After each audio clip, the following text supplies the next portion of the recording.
Microsoft Word ကိုစတင်အသုံးပြုနည်းသင်ခန်းစာလေးဖြစ်ပါတယ် Microsoft Word ကိုစတင်အသုံးပြုတော့မယ်ဆိုလို့ရှိရင်တဲ့ Windows 10 သုံးဖို့မိမိအသုံးပြုတဲ့ Windows ရဲ့ taskbar ပေါ်မှာ Start ကလပ်ကိုနှိပ်ပါ Start ကိုနှိပ်မယ်ပြီးရင်အဲ့ဒီထဲမှာရှိတဲ့ Microsoft Word icon လေးကိုရွေးချယ်အသုံးပြုရမှာဖြစ်ပါတယ် Microsoft Word ကိုကျွန်တော် click လုပ်ပါမယ်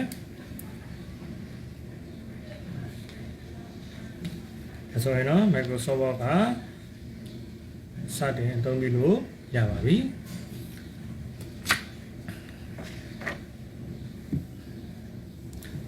ဒါဆိုရင် Microsoft Word မှာ document blank တစ်ခုကိုဆရာတို့ကစပြီးတော့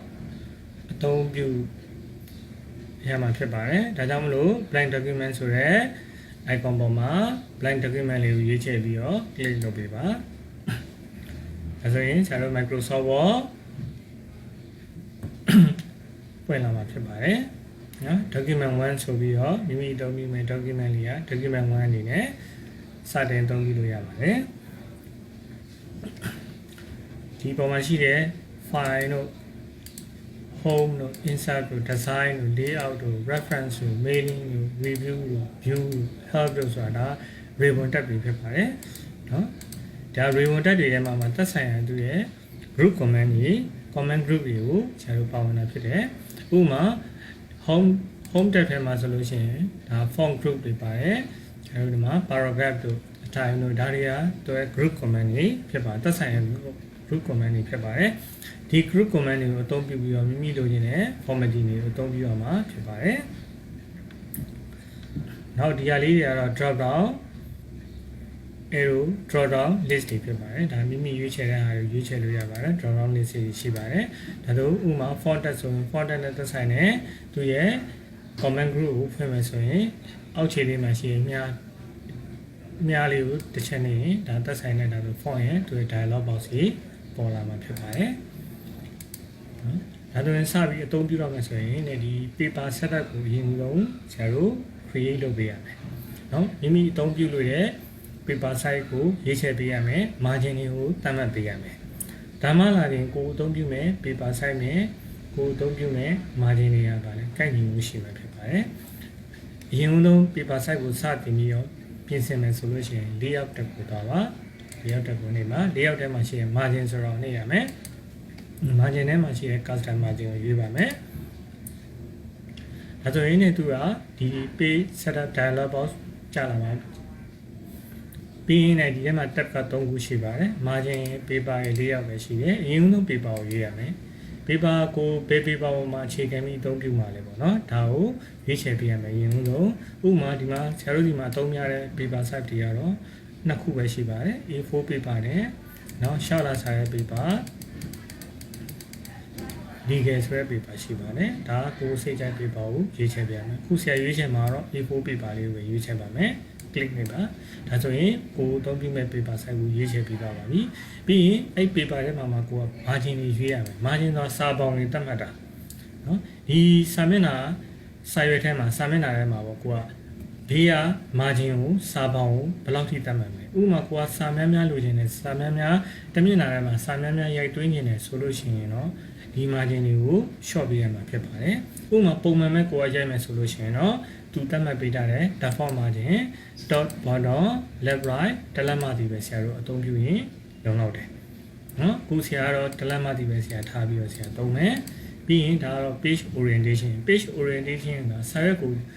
down လိုက်သုံးပါလားဒါမှမဟုတ်အလျားလိုက်သုံးပါလားပေါ့နော်ဒါကတော့ကိုအသုံးပြုတဲ့မူတည်ပြီးတော့ရွေးချယ်အသုံးပြုလို့ရတယ်ခုဆရာသုံးမှာတော့ portrait ကိုပဲဆရာသုံးပါပြီးရင်အားလုံးရွေးချယ်မှုတွေအားလုံးပြီးပြီဆိုလို့ရှိရင်တော့ okay လေးဝင်နေပါဒါဆိုရင်မိမိအသုံးပြုလို့တဲ့ paper size margin တွေကိုကိုသတ်မှတ်ပြီးသားဖြစ်သွားပြီနော်ဆရာတို့ခုသုံးရတာ margin နဲ့ဆရာတို့သွားတာနောက်တစ်နည်းကဘာလဲဆိုတော့ဆရာတို့ကဒီ layout တက်ထဲမှာအလွယ်တကူဆရာတို့ပြောင်းလို့ရတယ်ဥပမာ size တွေရှိတယ်ဒီမှာနော်ဒါဆိုကိုတောင်းနေနေ size တွေဒီမှာကိုသုံးပြုမဲ့ paper size တွေကိုရွေးပါဟလာခုရွေးထားတာ A4 size A4 size ကိုရေးထားတယ်ကြိုက်တာကိုရေးပါ A4 size ကိုရေးမယ်ဒါ page orientation ဒီအနေနဲ့အလွယ်တကူသုံးလို့ရတယ် page orientation မှာ portrait သုံးပါလား landscape သုံးပါလားကြိုက်တာရွေးပါခုဆရာတို့သုံးထားတဲ့အတွက်ကြောင့် portrait ဆိုတဲ့ကြောင့် portrait ကိုသူရွေးချယ်ပြီးသားဖြစ်နေတယ်ပြီးရင်ဒီမှာ ဒီမှာတစ်ချက်ရှိတာဆရာတော်ဗာလဲဆိုတာဒီမှာ margin တွေ margin တွေကတော့သူသတ်မှတ်ထားတာတော့ဆရာတော် normal တစ်လက်မှရှိမယ်ချင်းချင်း narrow ဆိုရင် 0.5 စီဒါသူစာမှန်းမှန်းရဲလို့ရတယ်ဒီနှစ်ခုကိုဆရာတို့ကိုစိတ်ကြိုက် margin တွေကိုသူသတ်မှတ်ပေးထားတဲ့ margin တွေကိုအလွယ်တကူဆရာတို့ရွေးချယ်အသုံးပြုလို့ရတယ်နော်ဒီ margin 0.5 အောက်ကိုဆရာတို့ကထားပြီးသုံးနေတယ်ဆိုလို့ရှိရင်တော့ဆရာတို့ဒီကနေရွေးချယ်လို့မရတော့နော်ဒါဆိုဆရာတို့က custom margin ကိုတွားမယ် custom margin တွားပြီး custom margin နေဆရာတို့ဒီ margin ကို short တင်လုပ်ပြီးတော့ဆရာတို့သုံးလို့ရတယ်နော် Microsoft Word မှာဆိုလို့ရှိရင်အနည်းဆုံး 0.3 လက်မထိကိုဆရာတို့က margin ကိုထားသုံးလို့ရတယ်နော်ဒါဆိုဆရာ short ပြီး 0.3 နော်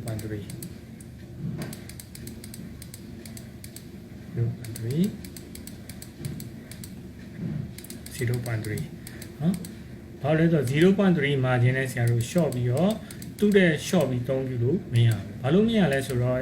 printer ထုတ်တဲ့အခါမှာ print area ကြလို့ရှိရင်သူဒီ 0.3 နဲ့ရော့သွားလို့ရှိရင်ဆရာတို့စာရွက်ပေါ်မှာ hard copy လုပ်တဲ့အခါမှာ print ထုတ်တဲ့အခါမှာစာတွေကဘေးအားဟာတွေအားလုံးက 0.3 ရဲ့ကျော်သွားရင်စာပေါင်းလေးစာတွေအကုန်လုံးသူက printer ကနေထုတ်ပြီးမှမဟုတ်တော့ဘူးအကောင်လုံးဖြတ်ချအောင်ပါနော်ဒါကြောင့်မလို့အနေဆုံးက Microsoft မှာဆိုလို့ရှိရင် page margin အနေဆုံးက 0.3 ထိဆရာတို့ထားသုံးလို့ရတယ်ဒါဆိုပြီးပြီဆိုရင် okay ကိုနှိပ်ပါဒါဆိုဒီ margin တွေဆရာတို့အားလုံးက 0.3 စီပြောင်းသွားပြီဖြစ်ပါတယ်